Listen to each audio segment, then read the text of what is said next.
책 제목을 말씀드리겠는데요. 내가 정말 알아야 할 모든 것은 유치원에서 배웠다 라는 제목의 책이 있습니다. 아마도 이미 읽어보신 분이 계실지도 모르겠습니다. 첫 장에 보면 이렇게 기록하고 있습니다. 어떻게 살 것인지, 무엇을 할 것인지, 어떤 사람이 될 것인지에 대해 내가 정말 알아야 할 모든 것을 나는 유치원에서 배웠다. 지혜는 대학원의 상아탑의 꼭대기에 있지 않았다.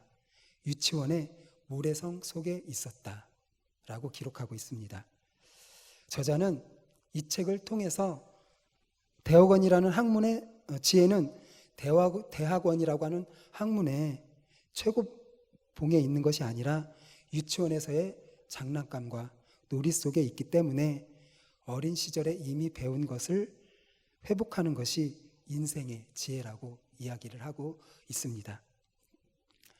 이 책에서 저자가 유치원에서 배운 것들이라고 소개되는 것들은 다음과 같습니다. 잘 안 보이는데요. 제가 읽어드릴게요. 내가 유치원에서 배운 것들, 무엇이든 나누어 가지라, 공정하게 행동하라, 남을 때리지 말라, 사용한 물건은 제자리에 놓으라, 자신이 어지럽힌 것은 자신이 치우라, 내 것이 아니면 가져가지 말라, 다른 사람을 아프게 했다면 미안하다고 말하라, 음식을 먹기 전에는 손을 씻으라, 변기를 사용한 뒤에는 물을 내리라, 균형 잡힌 생활을 하라, 매일 공부도 하고 생각도 하고 그림도 그리고 노래도 부르고 춤도 추고 놀기도 하고 일도 하라 등등 여러 가지가 있습니다. 어떻게 보면 유치해 보이기도 하지만 삶의 기본적인 태도와 규칙들로 여겨집니다. 이 기본적인 것조차도 실천하지 못하고 살아가고 있는 제 모습을 보게 됩니다. 만약 우리가 어릴 때 가르침을 받은 그대로 살아간다고 한다면 세상은 지금보다 더 살기 좋은 곳이 되지 않았을까라는 생각을 해봅니다.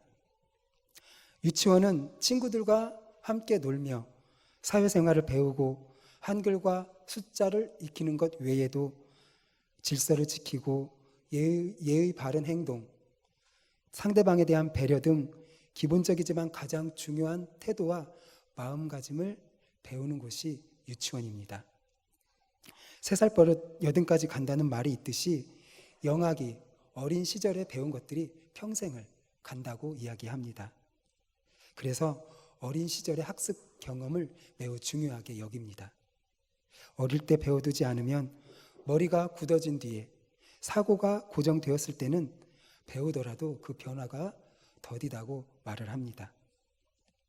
한편 요즘 골든타임을 놓치지 말아야 한다는 이야기를 자주 듣게 됩니다. 골든타임은 주로 의사들이나 구급대원들이 쓰는 용어입니다. 환자의 생명을 살릴 수 있는 최소한의 시간을 가리키는 것이 바로 골든타임입니다. 사고가 발생한 경우 그 시간 안에 도착해서 조치를 취할수록 생명을 살릴 수 있는 확률이 높아지는 법입니다.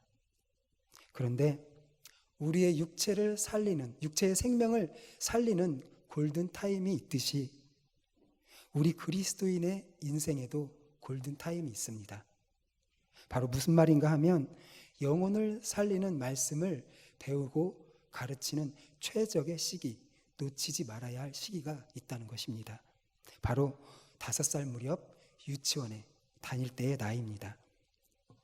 다시 5살이 되면 자기 생각이나 감정을 말로 표현하기 시작합니다.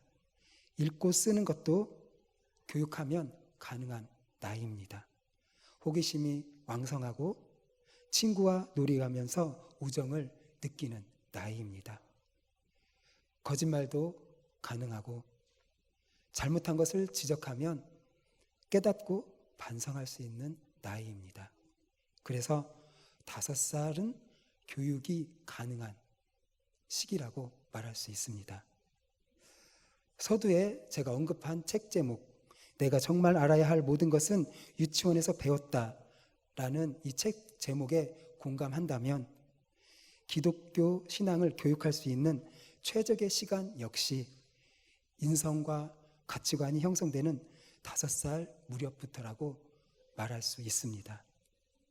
오늘 말씀을 통해서 신앙의 골든타임에 해당되는 유치원의 달인 무렵의 아이들을 우리가 어떻게 대해야 하는지, 그리고 그들이 어떤 사람이 되기를 바라면서 양육하고 가르쳐야 되는지에 대해서 함께 나누고자 합니다. 어느 날 사람들이 어린아이들을 데리고 예수님께로 왔습니다. 13절, 사람들이 예수께서 만져주심을 바라고 어린아이들을 데리고 오매 제자들이 꾸짖거늘. 어린아이들을 데리고 온 사람들은 아마도 그들의 부모들이었을 것입니다. 부모님이 데리고 온 아이들은 갓난 아이에서부터 12살 무렵의 아이들이라고 할 수 있습니다. 부모들이 아이들을 데리고 예수님께 나온 목적은 바로 예수님이 자녀들을 만져달라는 것이었습니다. 만져주심을 바라고 라는 말을 마태복음에서는 안수하고 기도해 주심을 바라고 라고 표현하고 있습니다. 이것은 바로 예수님께서 아이들을 축복해 주시기를 바라고 데려왔다는 것을 뜻합니다. 당시 유대인들은 자녀들을 장로들에게 데려와서 기도와 축복을 받게 하는 습관이 있었습니다. 그러므로 예수님을 따르는 사람들이 자신의 자녀들을 예수님께 데리고 나오는 것은 자연스러운 행동이었습니다. 그런데 제자들이 꾸짖고 어린아이들이 예수님께 다가오는 것을 가로막고 있습니다. 마치 자신들이 경비원인 것처럼 행동하고 있습니다. 만약 제자들이 얼마 전에 그들에게 하신 예수님의 말씀을 기억했다면, 깨달았다면 이렇게 행동하지 않았을 것입니다. 얼마 전 제자들은 누가 큰지 서로 다툰 적이 있습니다. 마가복음 9장 33절 34절을 보면 가버나움에 이르러 집에 계실새 제자들에게 물으시되 너희가 길에서 서로 토론한 것이 무엇이냐 하시되 그들이 잠잠하니 이는 길에서 서로 누가 크냐 하고 쟁론하였습니다. 바로 누가 큰지 관심을 가지고 논쟁을 벌였던 것입니다. 예수님은 그런 제자들에게 이렇게 말씀하셨습니다.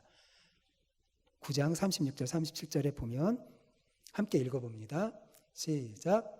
어린아이 하나를 데려다가 그들 가운데 세우시고 앉으시며 제자들에게 이르시되 누구든지 내 이름으로 이런 어린아이 하나를 영접하면 곧 나를 영접함이요 누구든지 나를 영접하면 나를 영접함이 아니요 나를 보내신 이를 영접함이니라.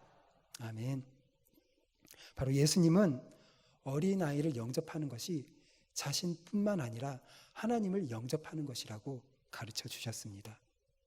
이것은 어린아이에게 자신과 하나님, 곧 신적인 권위를 부여하신 것이라고 볼 수 있습니다. 어린아이에게 신적인 권위를 부여하는 것, 이것은 유대인의 전통적 가치를 뒤집는 것이었습니다. 당시에는 사춘기 이전의 어린이는 관심의 대상이 아니었습니다.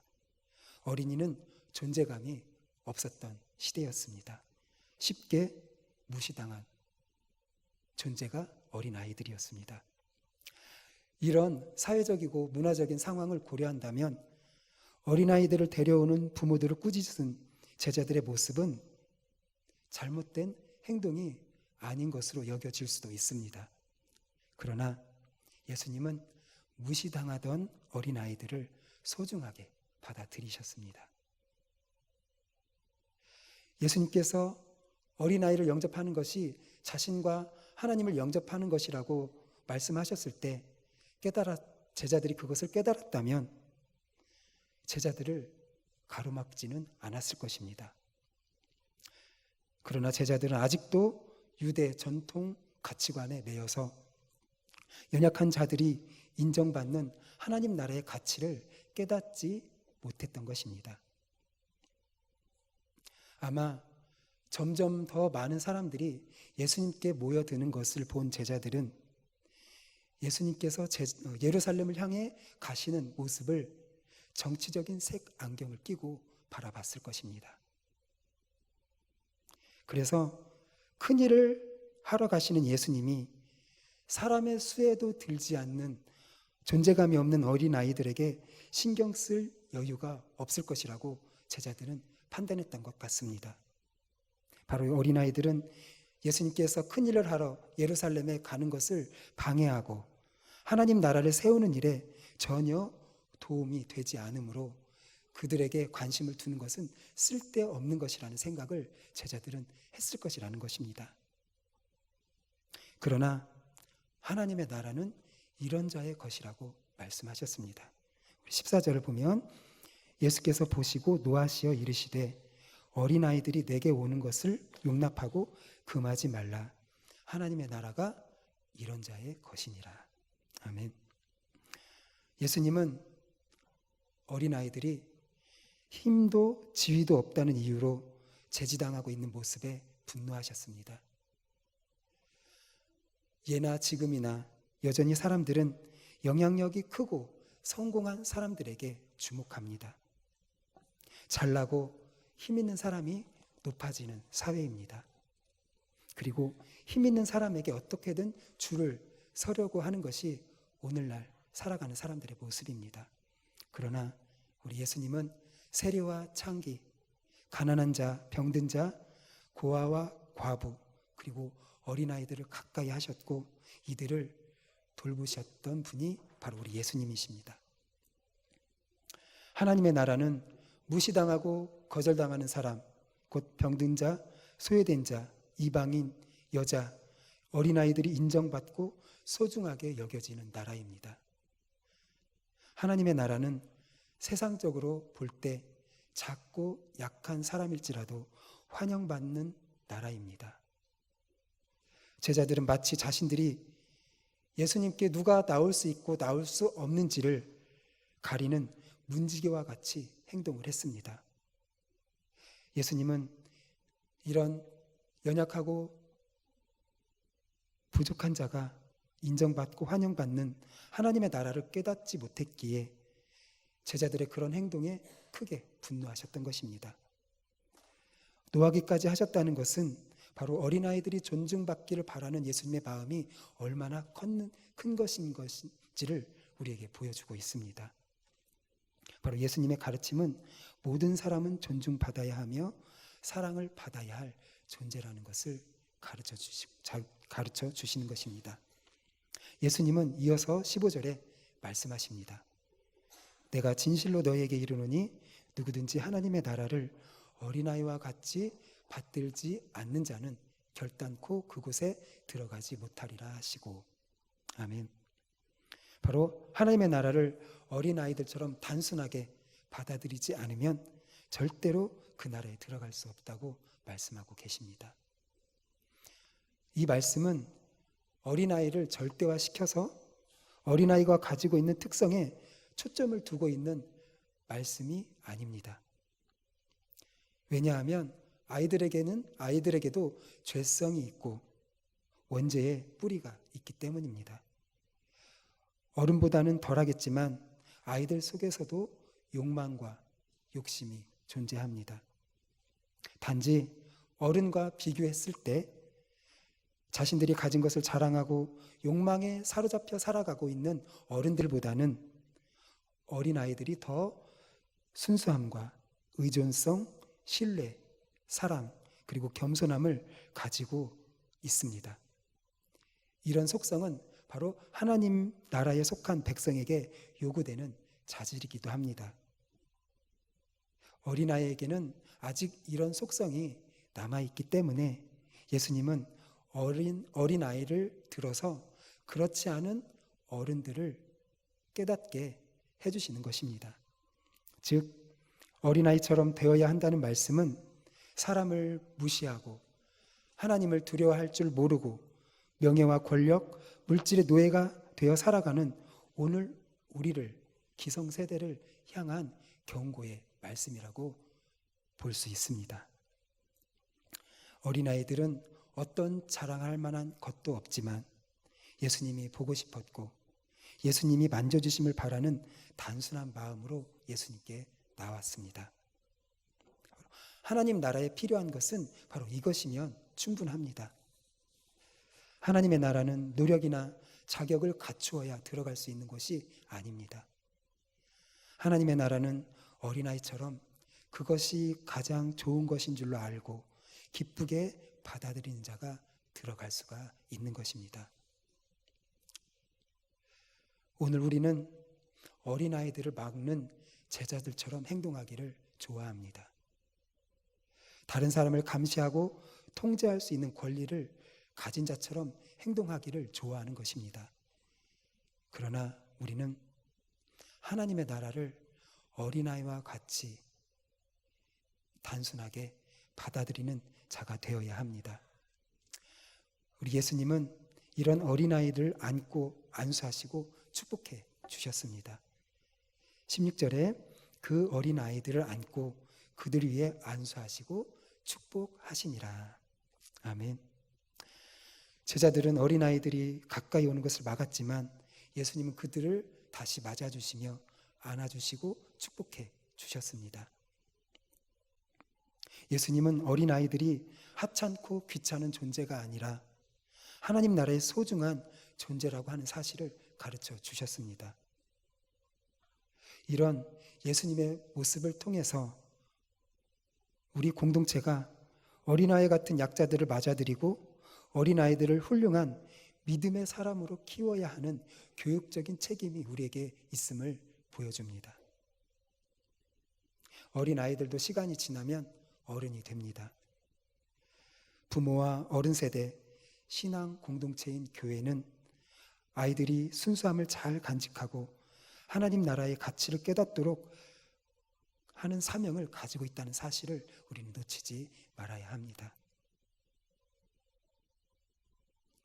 예수님은 우리가 높은 자리에 올라 지배하고 억압하는 자가 되기를 꿈꾸기보다는 가난하고 억압받는 이들, 외로운 이들, 하나님 나라의 주인공인 어린아이들을 존중하고 환영하는 자가 되기를 기뻐하시는 분이라고 하는 사실을 우리는 기억해야 하겠습니다.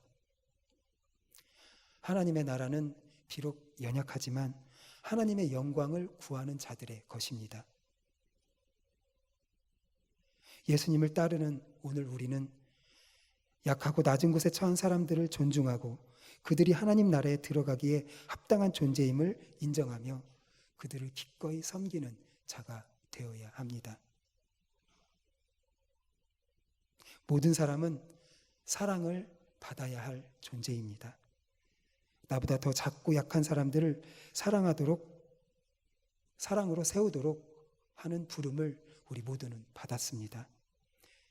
특별히 우리 교회 부설 유치원을 통해서 어린아이들을 사랑으로 양육하여 하나님 나라의 귀한 일꾼으로 성장시켜야 할 사명을 우리에게 주신 줄로 믿습니다. 예수님은 어린아이들을 가까이 하셨고 소중하게 받아주셨습니다. 그리고 하나님의 나라는 바로 이런 자의 것이라고까지 말씀해 주셨습니다. 비록 어린이들이 힘이 없고 연약하지만 하나님의 사랑을 받는 존재입니다. 어린아이들이야말로 다음 세대에 하나님의 위대한 사역을 감당할 잠재력을 가지고 있는 존재이기 때문에 우리는 그들을 함부로 대해서는 안 됩니다. 아주 작은 씨앗을 심어 놓으면 어느 순간 싹이 트고 이파리가 나옵니다. 시간이 흐르면 줄기를 세우고 가지가 늘어지고 그 사이에서 꽃이 피고 열매가 맺혀집니다. 누가복음 2장 52절 함께 읽어보겠습니다. 시작. 예수는 지혜와 키가 자라가며 하나님과 사람에게 더욱 사랑스러워 가시더라. 아멘. 우리 예수님은 하나님과 사람에게 더욱 사랑스러워 가셨습니다. 마찬가지로 우리 어린 자녀들 그리고 우리 동부 유치원 어린 친구들도 그 몸과 키가 마음이 자라고 지혜도 자라고 사랑도 자라가고 있습니다. 우리는 이 아이들의 모습 속에서 현재가 아닌 미래를 바라볼 수 있어야 합니다. 우리는 아이들의 겉모습이 아니라 그 안에 있는 하나님의 나라를 볼 수 있어야 합니다. 우리는 아이들이 할 수 없는 것에 집중하는 것이 아니라 아이들이 될 수 있는 것에 집중해야 합니다. 우리 어린아이들은 우리의 보배입니다. 큰 잠재력을 가지고 있습니다. 우리 아이들 한 명 한 명의 영혼 속에 온 세상이 들어 있습니다. 그리고 우리의 미래가 들어 있습니다. 우리는 이런 시각을 가지고 우리의 자녀를 양육하고 주일학교 사역과 유치원 사역을 바라보아야 합니다. 하나님의 말씀으로 하나님의 사람을 세우는 것이 바로 우리의 사명입니다. 우리는 어린아이들을 예수님이 만져주시고 복 주시기를 바라는 마음으로 그들이 예수님을 만날 수 있는 자리로 우리는 데려가기를 힘써야 합니다. 우리 교회가 다음 세대들이 우리 예수님을 만날 수 있는 안내자가 되어야 하는 것입니다. 전적으로 부모님의 돌봄을 받던 어린아이가 세월이 지나 어른이 되었을 때 이제 다른 사람을 돕고 섬기며 영향력을 미치는 존재가 됩니다. 우리는 우리의 자녀, 우리의 동부교회 유치원 원아들을 보면서 그들이 하나님에게 영광을 돌리고 세상에 축복이 되는 통로가 될 수 있음을 우리는 믿음의 눈으로 바라보아야 합니다. 신앙에도 골든타임이 있습니다. 신앙의 골든타임은 바로 어린 시절입니다. 우리 동부 유치원 원아들이 유치원 시절에 기도를 배우고 찬양을 배우고 말씀을 배워가면 그들 가운데 하나님의 역사하심으로 말미암아 믿음의 역사를 펼쳐가는 신앙인으로 자라게 될 줄로 믿습니다. 우리에게 필요한 것이 있다면 예수님 없이 세상에서 출세하고 성공하는 것보다 하나님의 백성으로 사는 삶 속에서 누리는 영광과 복이 더 중요하다는 사실을 믿는 믿음이 우리에게 필요합니다. 이 믿음으로 우리는 우리의 자녀를, 우리 유치원의 원아들을 양육하고 가르쳐야 합니다.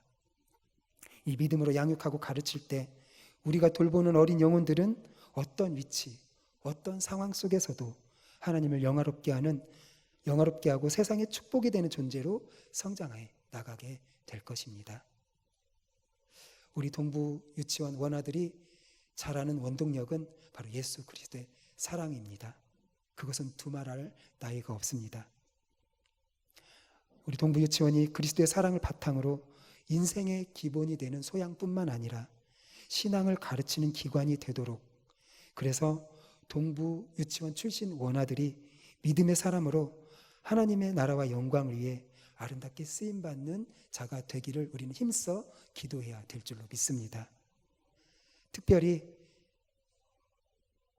우리에게 가장 큰 관심은 우리의 자녀들, 손자들, 우리의 이웃들이 우리 동부 유치원으로 원아로 지원하는 것입니다. 이렇게 입학할 수 있도록 우리 성도님들이 힘써 주시기를 바랍니다. 우리 동부 유치원이 믿음으로, 신앙으로 바르게 가르치며 양육할 때 이들이 자라서 하나님을 기쁘시게 하고 세상의 축복의 통로가 되는 귀한 하나님의 사람으로 쓰임받게 될 줄로 믿습니다. 우리 함께 기도하며 끝까지 이 아이들이 자라는 모습을 사랑으로 지켜봐주는 우리 모두가 되기를 예수님의 이름으로 축복합니다. 우리 함께 기도합니다. 하나님, 예수님께서 만져주시기를 바라고 데려왔던 것처럼, 어린아이들을 데려왔던 것처럼 우리가 어린아이들을 예수님께로 인도하는 축복의 통로가 되기를 원합니다. 그들이 비록 연약할지라도 우리는 끝까지 믿음과 사랑의 눈으로 바라보며 그들 안에 있는 하나님의 나라를 볼 수 있는 우리 눈을 열어 주시옵소서.